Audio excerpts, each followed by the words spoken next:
cowboy books, literature, and things like that. And I came across an interesting story about a Saint Dunstan who was a Catholic priest back in the about the 10th century. And he was quite known for outwitting the devil and his dealings with the devil. One day, I guess, Saint Dunstan was working in his forge. The devil came in, disguised as a beautiful young woman, trying to tempt him into sin.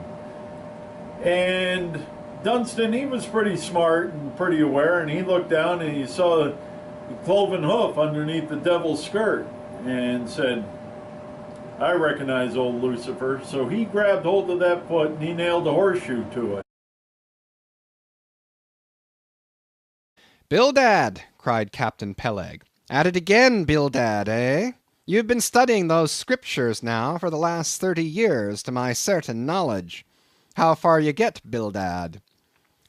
As if long habituated to such profane talk from his old shipmate, Bildad, without noticing his present irreverence, quietly looked up, and seeing me, glanced again inquiringly towards Peleg. He says he's our man, Bildad, said Peleg. He wants to ship. Dost thee? Said Bildad in a hollow tone, and turning round to me.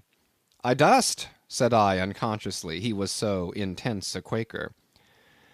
What do you think of him, Bildad? Said Peleg. He'll do, said Bildad, eyeing me, and then went on spelling away at his book in a mumbling tone quite audible. I thought him the queerest old Quaker I ever saw, especially as Peleg, his friend and old shipmate, seemed such a blusterer. But I said nothing, only looking round me sharply.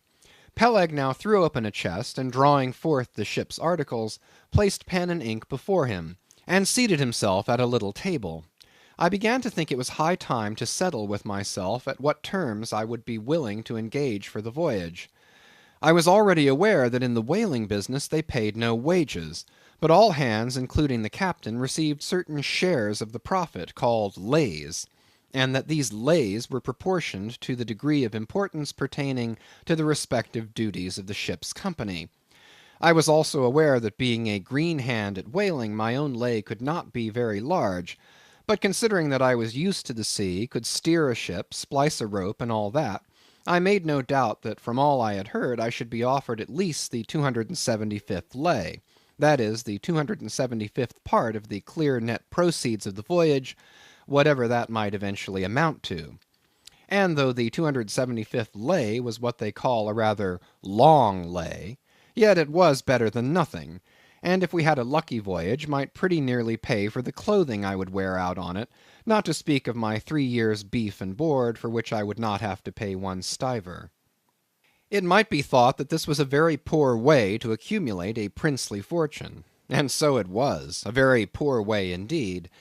But I am one of those that never take on about princely fortunes, and am quite content if the world is ready to board and lodge me, while I am putting up at this grim sign of the thundercloud.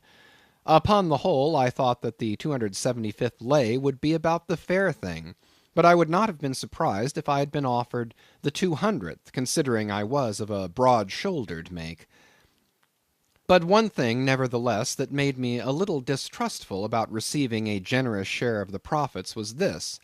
Ashore I had heard something of both Captain Peleg and his unaccountable old crony Bildad, how that they, being the principal proprietors of the Pequod, therefore the other and more inconsiderable scattered owners left nearly the whole management of the ship's affairs to these two, and I did not know but what the stingy old Bildad might have a mighty deal to say about shipping hands, especially as I now found him on board the Pequod, quite at home there in the cabin, and reading his Bible as if at his own fireside.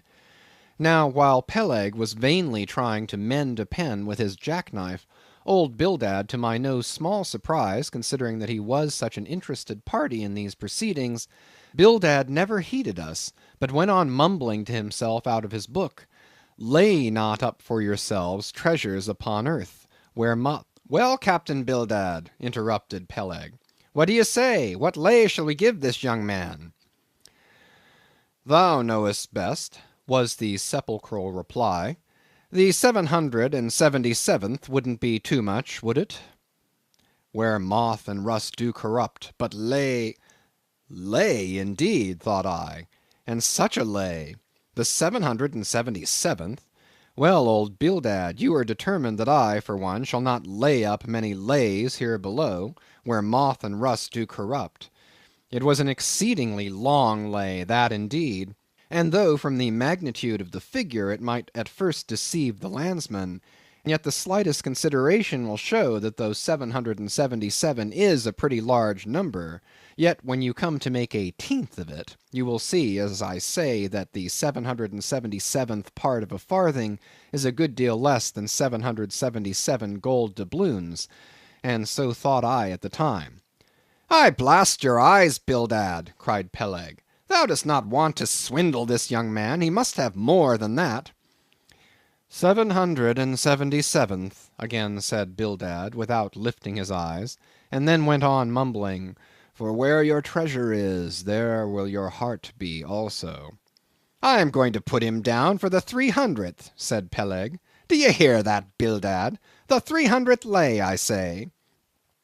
Bildad laid down his book, and turning solemnly towards him, said, "Captain Peleg, thou hast a generous heart, but thou must consider the duty thou owest to the other owners of this ship, widows and orphans, many of them, and that if we too abundantly reward the labours of this young man, we may be taking bread from those widows and those orphans. The 777th lay, Captain Peleg." "Thou Bildad!" roared Peleg, starting up and clattering about the cabin. "Blast ye, Captain Bildad, if I had followed thy advice in these matters, I would afore now had a conscience to lug about that would be heavy enough to founder the largest ship that ever sailed round Cape Horn."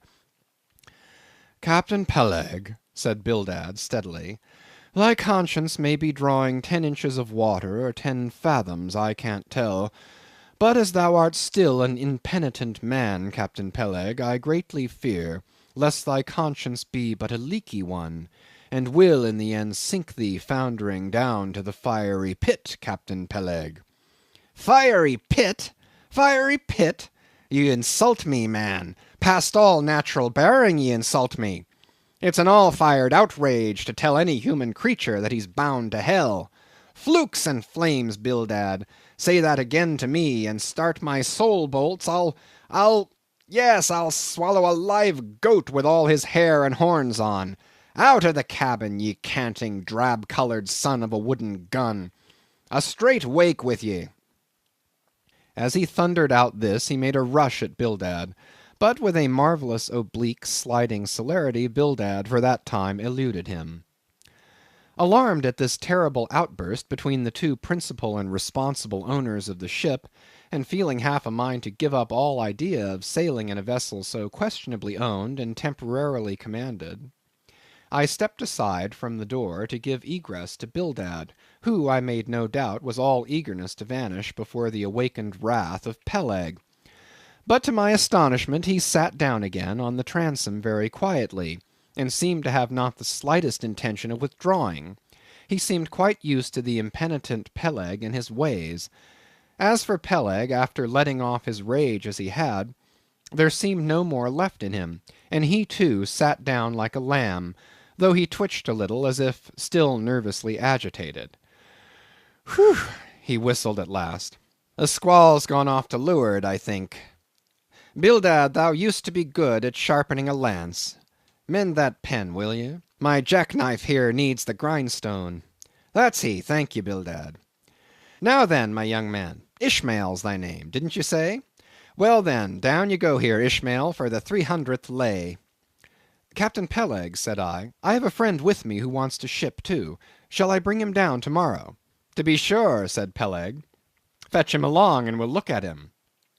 "What lay does he want?" groaned Bildad, glancing up from the book in which he had again been burying himself.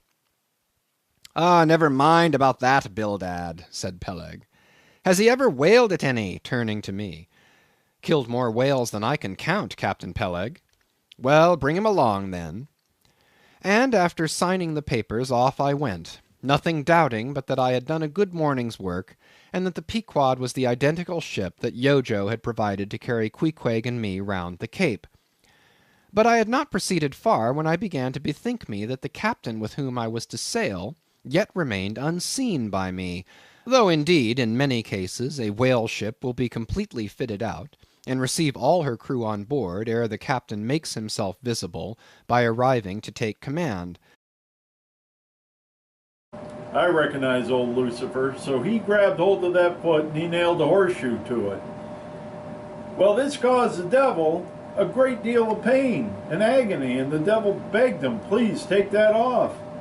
Dunstan was pretty smart, and he was an opportunist, and he said, I'll tell you what, old Scratch, I'll take that shoe back off your foot if you promise never to enter a dwelling where a horseshoe hangs over the door. So that's where the tradition of hanging horseshoes over doors came from. What you have to do, you got to remember, always hang your horseshoe with the points up so the luck doesn't run out.